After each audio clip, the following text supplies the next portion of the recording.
Então, nós somos um corpo sem forma que nasceu nesse mundo, certo? E esse corpo, então, ele vai produzir forma.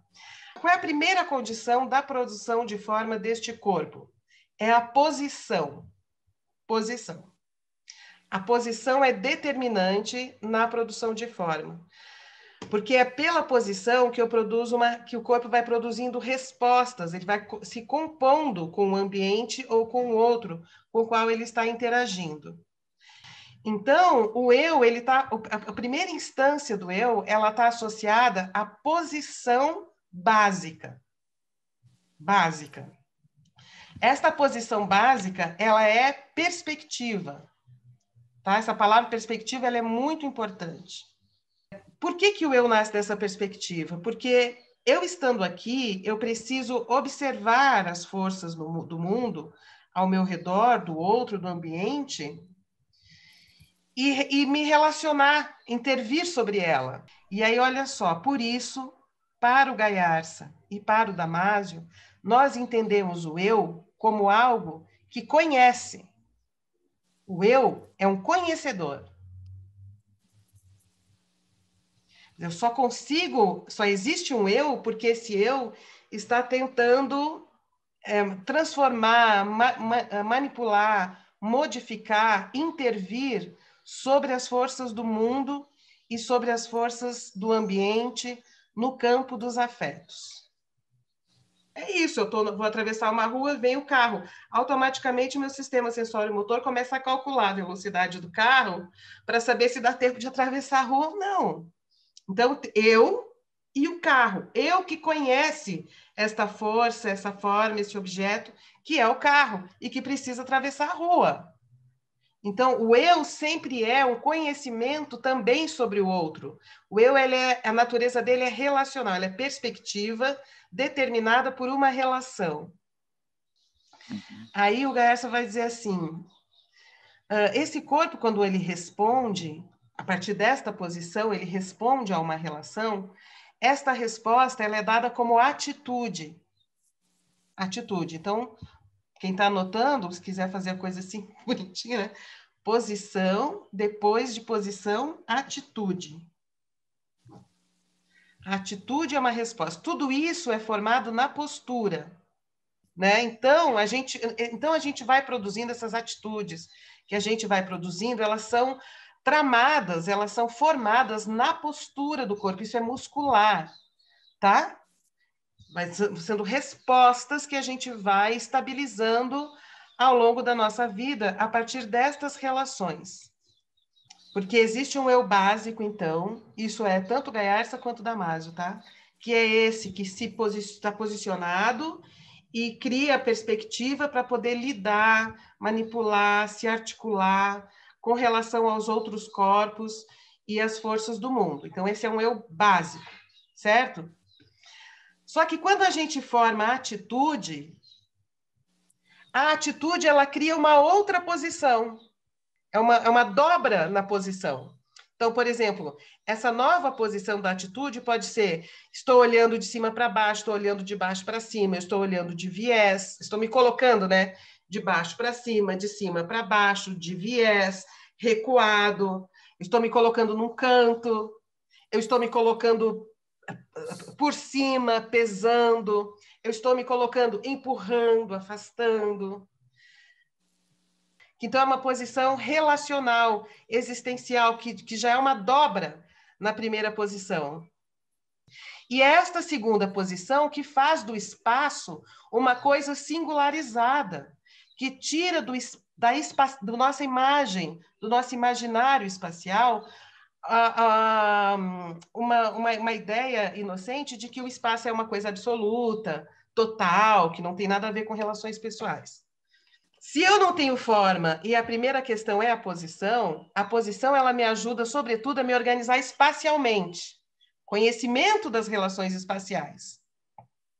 Certo? Estou aqui, o carro está ali. Estou aqui, minha mãe assim assado está ali, meu pai assim assado está ali, meus irmãos assim assado estão aqui, este bairro assim assado está ali. Certo? Esse básico. Segundo, eu respondo por isso. E essa resposta, quando a relação ela é muito duradoura, ela ganha uma estabilidade, portanto, ela vai compondo uma atitude no meu corpo que permanece. Que permanece. E ela vai criando uma dobra espacial. Então, existe uma nova espacialidade que tem a ver com estas respostas que vão sendo compostas na forma da atitude. E isso ganha uma certa estabilidade ao longo da vida. Eu posso dizer que quando você fala da primeira atitude, é uma atitude funcional, operacional. Exato. É o corpo, ele determinou uma perspectiva e montou uma atitude. A dobra é como se realmente começasse a ficar gravado as coisas que eu estou imaginando. É uma atitude que vai se mantendo, uma estabilidade. Isso. Mas já é uma abstração. Não, é uma abstração. O atitude... Gaiarsa chamava de abstração, ele falava exatamente, abstração concreta. Porque são respostas reais, são formas que a gente vai produzindo como resposta ao ambiente, que aquilo vai ganhando estabilidade, que é um padrão perceptivo e de reação. Está predisposta a ver aquilo e tem todo um corpo cultivado para se colocar de certa forma. Estou aqui, papá. Mas, ao mesmo tempo, ela traz um outro espaço. Um outro espaço onde ela estava no canto, onde ela tinha que se defender, onde ela precisava pôr a mão na frente para não ser empurrada. Estou dizendo assim, é assim que a gente funciona. A gente tem o tempo todo convivendo com o espaço atual e com o espaço que vem, com uma espacialidade, com relações espaciais que vem de uma história. Certo? E nós aqui agora estamos reunidos, aqui está acontecendo isso aqui de agora. Eu estou trazendo a minha memória, na minha atitude, estou colocando vocês nessa trama espacial, nesse jogo espacial que eu trago da minha vida e que vocês trazem da vida de vocês, e a gente está compondo aqui uma tenda com tudo isso. Vários eus formados de diferentes maneiras, mas com a mesma perspectiva de estar aqui. Ao mesmo tempo, eu trago atitudes que foram estabilizadas como resposta em ambientes nos quais, ou em relações nas quais eu vivi muito tempo. Então, tem o eu mapeando agora, tem o eu perspectivo desta memória na forma da minha atitude que eu trago para esse encontro. E é por isso que existe transferência, e é por isso que existe projeção para a psicanálise. Certo? Porque, de repente, vocês não estão vendo só... Vocês estão me mapeando. Fernanda, vocês estão me mapeando, me vendo o meu jeito, o meu tom. E porque tem que lidar comigo, né? Eu estou aqui no centro nesse momento, certo? Mas também vocês estão trazendo toda essa memória que está na forma da atitude. Será que ela vai me agredir? Será que ela vai me compreender? Será que ela vai me desprezar? Será que ela vai me acolher? Será que ela vai me dar uma rasteira? Será que ela vai me julgar? Será que ela vai me pôr de lado? Será que ela vai me pôr no centro? Será que ela vai me expor? Ou desejando coisas, a atitude também deseja coisas. Será que ela vai me salvar? Né? Será que ela vai me levantar? Será que ela vai me tirar do canto? Será que ela vai abrir caminho? Eu estava vendo uma entrevista com uma bailarina que chama Dani Lima, e aí ela falou que tinha uma pessoa que ela conhecia que tinha uma escoliose. Não sei se a escoliose é quando a coluna faz um S. A coluna fazia um S, assim, muito acentuada. E aí eles estavam tentando resolver o problema dela de todas as formas possíveis, porque ela tinha muita dor, ela sofria muito, já tinha passado por vários médicos, eu não sei o quê. E aí uma pessoa que é especialista em postura, que eu não sei bem quem é, avaliou ela, e não era só uma questão científica, mas também olhava essas questões de vida, descobriu que ela tinha uma rejeição, uma coisa uma rejeição ao pai, uma relação muito difícil. E eles eram uma família muito tradicional, sempre sentavam à mesa na mesma posição e sempre saíam na mesma posição. Ela no meio, o pai à esquerda, a mãe à direita, uma coisa assim. Então, chegou à conclusão que essa escoliose dela era formada pelo movimento do corpo Ela dela, fazia assim para ficar afastada do pai e aproximar da mãe. Então, eu achei muito legal essa relação do corpo com o espaço. Na cultura popular, a gente acha que o eu é um homenzinho no fundo da consciência, né? Tem o eu que põe meu corpo em movimento, né?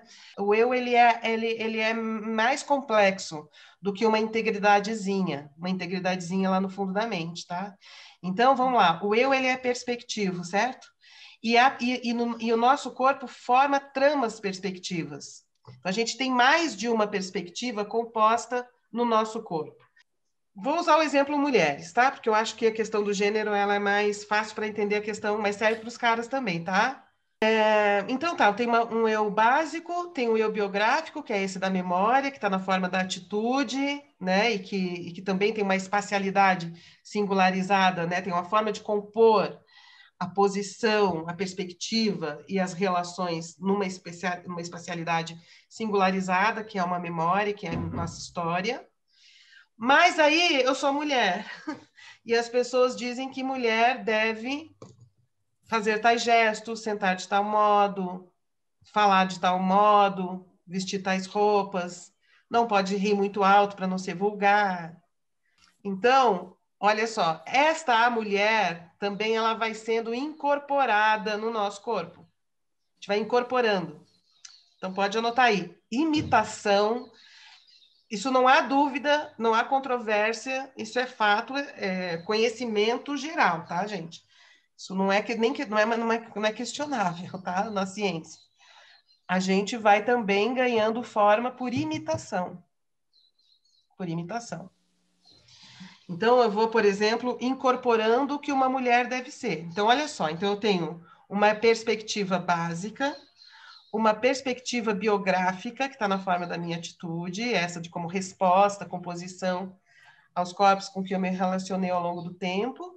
E depois ainda tem uma outra coisa que vai sendo incorporada, que é, por exemplo, a forma mulher. Então esta mulher, este homem, tudo isso também traz uma perspectiva, traz uma narrativa de uma mulher que foi construída assim assado, de um homem que foi construído assim assado, ou que resistiu a ser construído assim assado.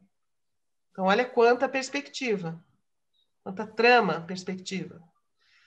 Quando o bicho pega, ou quando está muito bom mesmo, você olha ao redor, tá certo? O centro do mundo é você, e a partir de você tudo se desdobra, porque é você que está naquele lugar, é você que tem que sair daquele lugar, é você que sofre as pressões daquele lugar, é você que recebe também os frutos daquele lugar, que você está ali naquele momento, que é o único lugar que você tem, que é a partir do seu corpo, que é o único corpo que a gente tem, né?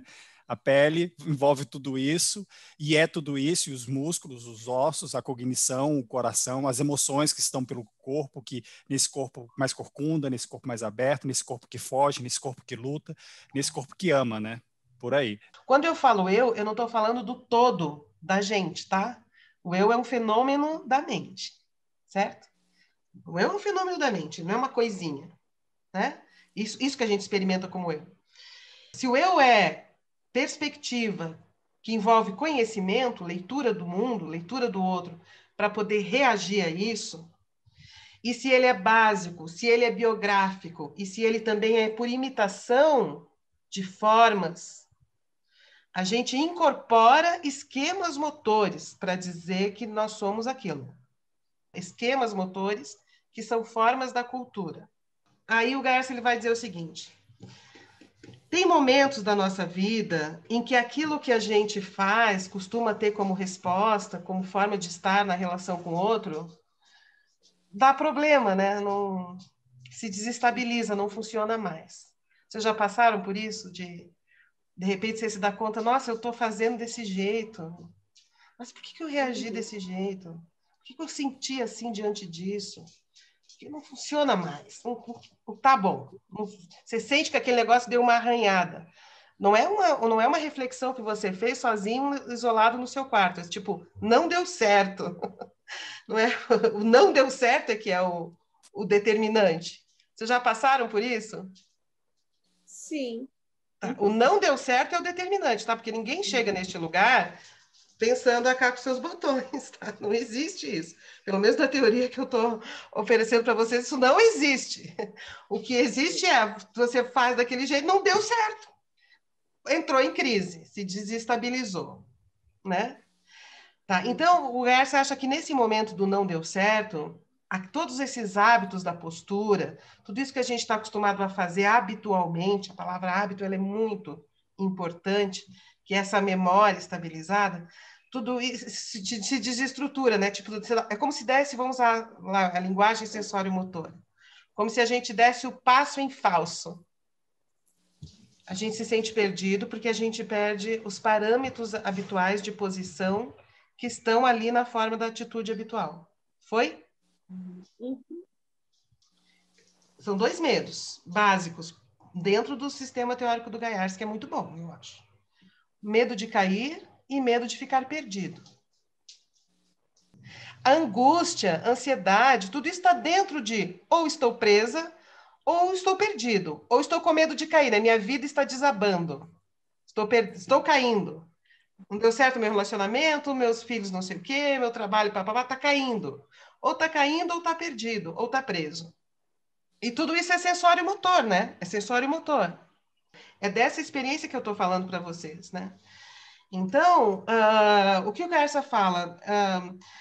Nesses momentos em que se desestabiliza alguma coisa que estava ali armada, pronta, estável, como um templo, não como uma tenda, né? Aquele templo rui, aquela estrutura rui, não funciona mais, a gente então se sente perdido. Mas, ao mesmo tempo, também agora entra uma outra coisa, algo no nosso corpo, porque isso é o imperativo do nosso sistema de equilíbrio, começa a trabalhar para recolocar a gente no mundo.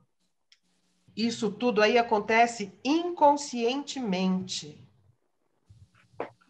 Então, não é aquele eu que tem controle, que decide, que vai fazer uma intervenção porque quer. São urgências de manutenção da posição que vão acontecendo inconscientemente, que nos faz sentir pertencendo a forças maiores, que não são aquelas forças causais daquele euzinho que está controlando as coisas, que está achando que está intervindo porque quer. E isso é muito interessante porque hoje essa filosofia corpórea coloca essa questão do espaço, dos parâmetros espaciais, como centrais na produção da consciência. E quem é que quer sentir-se perdido? Quem é que quer arriscar cair um tombo? Quem é que quer dizer não sei agora? Não sei. Às vezes a direção não é imediata, ela leva um tempo até que ela se forme. A memória não vai dar conta, porque é a novidade. A novidade é uma coisa que você não sabe. O eu não conhece, o eu não tem perspectiva para um eu. Fernando, fala, Nadir.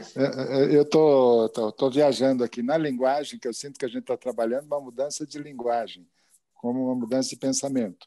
Eu gosto muito de usar hoje em dia, que nem você falou dos diferentes eus, para mim é a noção de personalidade, que tem o eu com a mãe, tem o eu no trabalho, tem o eu no namoro, tem o eu no estudo, vários eus, né? Vários aplicativos, vamos chamar assim, e começa a ver essa desestruturação como alguns aplicativos, como você diz, começam a não funcionar. Então, no meu relacionamento não está bom. E aí o eu como aplicativo, perspectiva, é isso que você está propondo? Vocabulário? Não, eu diria que em termos de terapia a gente tem que checar se o aplicativo está funcionando, antes de mais nada, e se é capaz de atualização. Mas na hora que você fala desse esse geral chamado inconsciente, né, é curioso, né, porque ele é uma atualização do sistema, em que ele revê os diferentes atualizando, pedaços. Enquanto atualizando, né? Não está funcionando os programas. Ou estou caindo ou estou ficando louco, entendeu? Deixa eu ver aonde que eu estou estável e aonde que eu estou caindo para regular o sistema de novo e continuar funcionando. O aplicativo do eu. Esse aplicativo não está funcionando, mas vamos atualizar o sistema. Mas você falou muito sobre a questão de se sentir perdido ou de cair, né? Esses dois sentimentos. E me veio muito a imagem da criança, assim, da infância. Que a criança tem esse medo, né? Tanto de ficar perdida sem os pais, né? E também o de cair. Isso tem alguma relação, assim? Porque a criança, na formação dela, pelo menos até 5, 6 anos, vamos diminuir 3, 4 anos, não existe esse cair ou ficar louca. o eu dela não está estruturado. Então, de vez em quando, ela chora, se joga no chão como uma louca. Ou caiu, levantou. Ela não tem essa forma, essa imitação, como disse a Fernanda, ou como esse dado biográfico ainda, né? Gente, olha só. Então, só para fechar essa questão do inconsciente, eu queria dizer, então, que são dois, tá? Para quem está fazendo a anotaçãozinha do que eu estou dizendo. Então, tem esse inconsciente auto-organizador. Na teoria da mente, assim, esse processo auto-organizador, a gente não tem controle sobre ele, porque ele ainda não tem perspectiva definida. Ele está ensaiando caminhos, ensaiando novas formas, produzindo novos caminhos, mesmo que o euzinho nosso não saiba. Mas as informações sobre este rearranjo aparecem nos sonhos. Elas emergem como sonho. Então, interpretar os sonhos a partir desta perspectiva ou desse contexto que a gente está falando, sensório-motor, espacial, relacional, compositivo, na busca do caminho, tudo isso que eu estou falando. Então, nós somos muito maior do que o eu perspectivo, é isso que eu estou querendo dizer para vocês. Nós não nos confundimos com os nossos eus perspectivos. Aquilo que nós somos é maior, é maior. E tem um outro inconsciente, que é esse inconsciente como memória, que é, eu tenho tendência a tais coisas e nem sei que eu tenho, porque eu penso que eu sou um caniço pensante. Tendência a muitas coisas, a gente tem essas coisas, e às vezes a gente não sabe disso. E a gente só sabe quando aquilo não dá certo, aí a gente consegue, aí vai cair nesse lugar desse eu incerto, desse eu criativo, a gente olha para aquela fora e fala, nossa, olha o que eu faço. Nossa, olha o que eu fiz. Nossa, olha como eu reajo. Só é possível quando há essa dissociação no desequilíbrio. Deste lugar, a gente pode olhar para aquele euzinho e dizer, do não eu olho para o euzinho e digo, justo a mim, coube ser eu. Feche os olhos e vocês vão perceber que a postura está oscilando.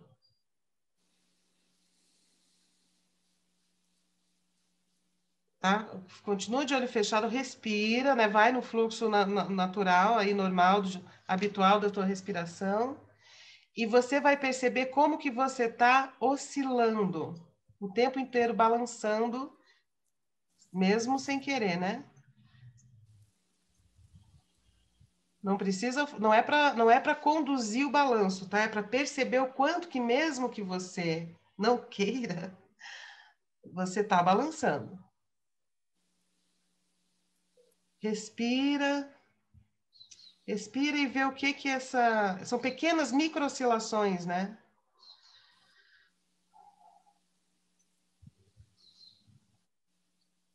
Respira e percebe como que a respiração leva esse balanço.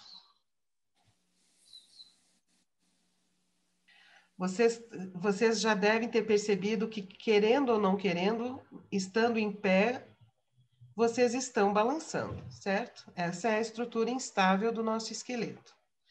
E que existe um sistema o tempo todo reequilibrando esta instabilidade. Né? Então, vocês vão percebendo isso. Tentem descobrir como é que está, onde que vocês sentem que estão segurando, contendo mais, tentando evitar esse balanço, essa instabilidade. Reforce e vê o que acontece na postura quando você reforçou em um tempo, tá? Reforça mais um pouquinho, segundo tempo. Reforça mais um pouquinho, terceiro tempo. Mapeia isso, entende isso na sua subjetividade, no seu estado do corpo, no seu estado mental, no seu estado de vida, na sua memória. Devagarinho, tá, gente? Não é para desfazer de uma vez só, porque eu quero que vocês entendam o percurso de construção disso. Tempo 1. Desfaz um pouquinho. Tempo 2. Só mais um pouquinho. O que está acontecendo com a respiração e com o balanço? Quando você vai desfazendo, balança, deixa balançar. Tempo 3. Desfaz e observa a respiração e o balanço. Balança, respira e balança e vê para onde que o corpo vai te levando depois desse caminho. Agora, gente, qual é a genialidade desse exercício? É porque, assim, ó, quando você refaz o caminho da atenção, da atitude, do hábito, você está produzindo, você está trazendo para o conhecimento essa forma. Porque, e desfazer sabendo de onde vim para onde vou. E esse exercício é um dos exercícios que favorece você entender de onde você vem e quando desfaz, opa, para onde vai indo. Entende?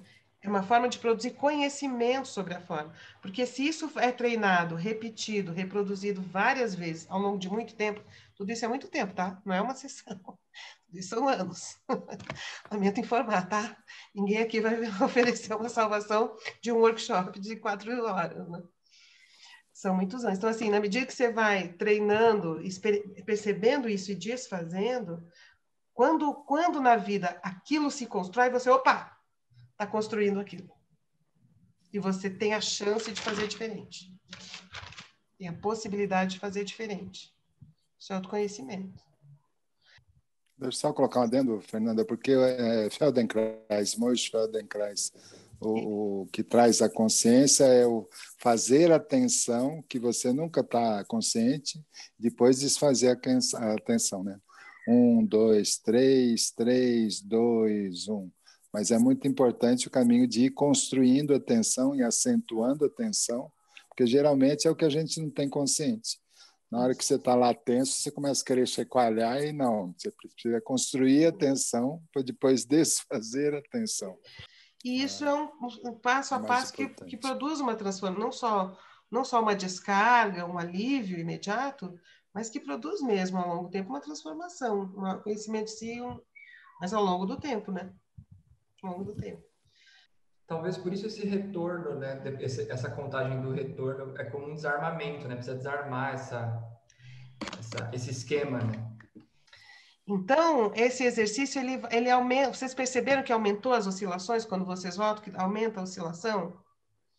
É essa ampliação da oscilação que possibilita maior criatividade. Queria fazer um comentário aqui, é que quando a gente descobre o ponto de tensão e quando a gente reforça, comigo aconteceu, a oscilação diminui, eu quase parei de oscilar. Então, a tensão dá uma sensação de segurança. É segurando ilusória, você. Ilusória, irreal, né? Mas a sensação é de segurança.